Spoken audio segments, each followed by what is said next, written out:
अस्सलाम वालेकुम एवरीवन। तो पिछली वीडियो में हमने बात की थी किडनी स्टोन और रमज़ान के हवाले से कि जिन लोगों को किडनी स्टोन का मसला होता है क्या वो लोग रोज़ा रख सकते हैं या नहीं। इनको डिटेल से हमने पिछली वीडियो में डिस्कस किया था। आज की वीडियो में हम बात करेंगे CKD और रमज़ान के हवाले से कि जिन लोगों को गुर्दों का मसला होता है, बहुत अरसे से उनके गुर्दे सही तरह से काम नहीं कर रहे हो, क्या वो लोग रोज़ा रख सकते हैं या नहीं। असल में जो हमारे गुर्दे होते हैं उनका एक बेसिक फंक्शन ये होता है कि ये हमारे ब्लड को फिल्टर कर देता है, ठीक है, जिसको हम ग्लोमेरुलर फिल्ट्रेशन कहते हैं, और एक खास रेट से करते हैं जिसको हम ग्लोमेरुलर फिल्ट्रेशन रेट कहते हैं। जो नॉर्मल किडनीज होती है वो 1 मिनट में 90 मिलीलीटर से ज़्यादा ब्लड को फिल्टर कर देता है, ठीक है। तो हम नॉर्मल GFR जिसको हम ग्लोमेरुलर फिल्ट्रेशन रेट कहते हैं 90 मिलीलीटर पर मिनट से ज़्यादा लेते हैं। अगर इससे ज़्यादा हो या 90 हो तो ये नॉर्मल तक है।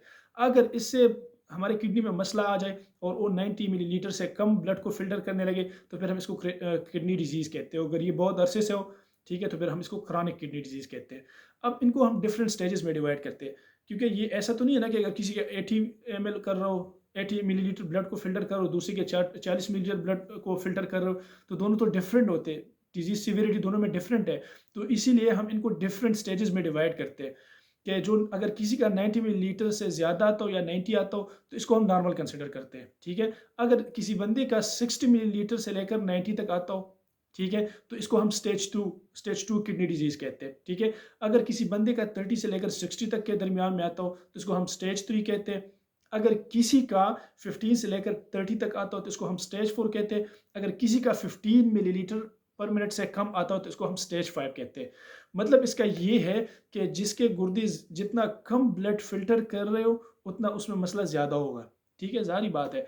अच्छा, अब मैं इस वीडियो में डिस्कस करूंगा और रिसर्चेस आप लोगों के साथ शेयर करूंगा कि जिन लोगों को किडनी में मसला हो, जिनके गुर्दे सही तरह से काम नहीं कर रहे हो, फिल्ट्रेशन सही तरह से नहीं कर रहे हो, क्या वो लोग रोज़ा रख सकते हैं या नहीं। तो मैं 2 रिसर्चेस आप लोगों के साथ शेयर करूंगा और आखिर में मैं एक कंक्लूजन बताऊंगा। चलो स्टार्ट लेते हैं। सबसे पहली बात, जो एक रिसर्च की गई जिसमें डिफरेंट 2 ग्रुप्स लिए गए। एक में 15 लोग थे, दूसरी में 6 लोग थे। 15 लोगों ने रोज़ा रखा, 6 लोगों ने नहीं रखा। दोनों CKD के पेशेंट थे, मतलब जो 21 लोग थे सारे के सारे CKD वाले लोग थे जिनके गुर्दे सही तरह से काम नहीं कर रहे थे, ठीक है। तो जिन 15 लोगों ने रोज़ा रखा, ठीक है, उनके भी कुछ टेस्ट कराए गए रमज़ान के बाद, और जिन्होंने नहीं रखा उनके भी टेस्ट कराए गए। तो उनका जब GFR देखा गया तो GFR दोनों का सेम था। जिन लोगों ने रोज़ा रखा था और जिन्होंने नहीं रखा था उनका GFR में इतना खास डिफरेंस नहीं था, ठीक है। तो इससे पता चला कि रोज़ों से इनका GFR ख़राब नहीं हुआ, मतलब इनके किडनी इतने इफेक्ट नहीं हुई। लेकिन सरप्राइजिंगली जब उनका कोई जब दूसरा टेस्ट किया गया, जिनको हम एन एसिटाइल ग्लूकोसामिनिडेज कहते हैं, जब नेग लेवल इनका चेक किया गया, ठीक है, तो जिन लोगों ने रोज़ा रखा था उनमें नेग का लेवल बढ़ गया था, उनका हाई लेवल आया, ठीक है। तो अब नेग लेवल होता क्या है, असल में जो हमारी किडनी होते हैं उसमें डिफरेंट अंदर पाइप्स होते हैं जिनको हम ट्यूब्यूल्स कहते हैं, और ये ट्यूब्यूल्स फिल्ट्रेशन का काम करते हैं, ठीक है। तो अगर इन फिल्ट्रेशन यूनिट्स में, जिनको हम ट्यूब्यूल्स कहते हैं, अगर इन ट्यूब्यूल्स में डैमेज हो जाए तो उनकी डैमेज के रिजल्ट में ये इन एसिटाइल ग्लूकोसामिनिडेज लेवल बढ़ जाता है। तो इस रिसर्च से ये पता चला कि जिन लोगों ने रोज़ा रखा था उन लोगों में इन एसिटाइल ग्लूकोसामिनिडेज का लेवल बढ़ गया था, मतलब ये है कि उनके ट्यूब्यूल्स डैमेज हो गए थे। तो इस रिसर्च से ये रिजल्ट मिला हमें कि जो लोग रोज़ा रखते हैं उनके GFR तो ऑलमोस्ट सेम ही रहता है, वो इफेक्ट नहीं होता, लेकिन उनका ट्यूब्यूल्स डैमेज हो जाते हैं। GFR इसलिए सेम रहता है कि जो बाकी नॉर्मल फिल्ट्रेशन यूनिट्स होते हैं ना वो अपना काम बढ़ा देते हैं, वो कंपेंसेशन कर देते हैं, वो ज़्यादा काम कर उनके इनके हिस्से जो डैमेज हो गई इनके हिस्से का काम भी वो नॉर्मल कर देते हैं। तो GFR नॉर्मल रहता है, वो इतना नहीं बढ़ कम हो जाता। लेकिन जो नेक का लेवल है ये बढ़ गया है क्योंकि ये हमें दिखाता है कि जो ट्यूब्यूल्स है वो डैमेज हो गए जिनकी वजह से नेक लेवल बढ़ गया।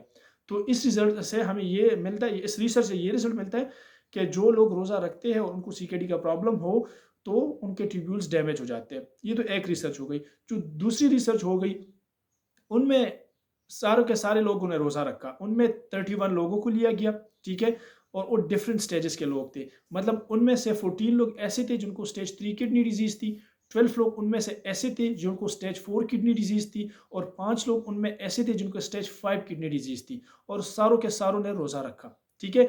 उनका जब एवरेज GFR देखा गया तो इट वाज़ 29.7 और समथिंग, ठीक है, उनका ये एवरेज GFR था। अच्छा, जब उन्होंने रोज़ा रखा, रमज़ान ख़त्म हो गया, रमज़ान के बाद उनके दोबारा टेस्ट कराए गए।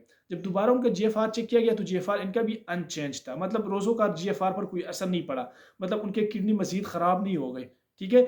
लेकिन जो रिसर्चर्स थे उन्होंने एक और चीज़ नोट किया, और वो ये था कि इन लोगों के वेट भी कम हो गया, इनका ब्लड प्रेशर भी कम हो गया, इनके जिस्म में कोलेस्ट्रॉल यानी ट्राइग्लिसराइड का लेवल भी कम हो गया, और इनका जो यूरिनरी एक्सक्रीशन है प्रोटीन का, मतलब यूरिन के अंदर प्रोटीन को एक्सक्रीट करना, वो भी कम हो गया। ठीक है, तो ये तो अच्छे रिजल्ट्स थे। तो और 1 महीने बाद जब इनका जीएफआर दोबारा चेक किया गया तो सरप्राइजिंगली इनका जीएफआर इम्प्रूव हो गया था। ठीक है, तो इस रिसर्च से रिसर्चर्स ने ये कंक्लूड किया कि जो सीकेडी पेशेंट्स होते हैं उनके लिए रोज़ा रखना अच्छा है, उनके लिए कोई नुकसानदेह नहीं है, उल्टा उनको फ़ायदा होता है। फ़ायदा कैसे होता है? उनका वेट कम होता है, उनका ब्लड प्रेशर कंट्रोल में आ जाता है, उनके ट्राइग्लिसराइड का लेवल कम होता है, उनका प्रोटीन एक्सक्रीट नहीं होते फिर यूरिन में, उनका जीएफआर इम्प्रूव हो जाता है। तो इस रिसर्च से रोज़ा रखने वालों को फ़ायदा हुआ। ठीक है, अगर हम दोनों को कंपेयर कर ले तो एक रिसर्च से नुकसान पहुंचता है, दूसरी रिसर्च वाले कहते हैं कि फ़ायदा होता है। ठीक है, लेकिन अगर इन दोनों रिसर्चेस को हम देखें तो इनमें लिमिटेड लोगों को स्टडी किया। एक में सिर्फ और सिर्फ 21 लोग थे, दूसरे में 31 लोग थे। मतलब ये छोटी छोटी रिसर्चेस थी। तो इनसे हम ये नहीं कह सकते कि सीकेडी वालों के लिए रोज़ा रखना सेफ़ है या नहीं सेफ़, मतलब उनको नुकसान होता है या नहीं। ये हर एक पेशेंट के लिए इंडिविजुअल होता है। लिहाजा अगर किसी को भी सीकेडी का मसला है तो उसको चाहिए कि अंडर सुपरविजन रोज़ा रख ले, पहले अपने डॉक्टर से बात करे, अपने टेस्ट करवाए, अगर टेस्ट वगैरह नॉर्मल आते और डॉक्टर एडवाइस कर दे तो फिर रोज़े रख ले। ठीक है, और जब भी अगर कोई रोज़े के दौरान कोई भी तकलीफ हो तो फिर अपने डॉक्टर से रुजू करनी चाहिए।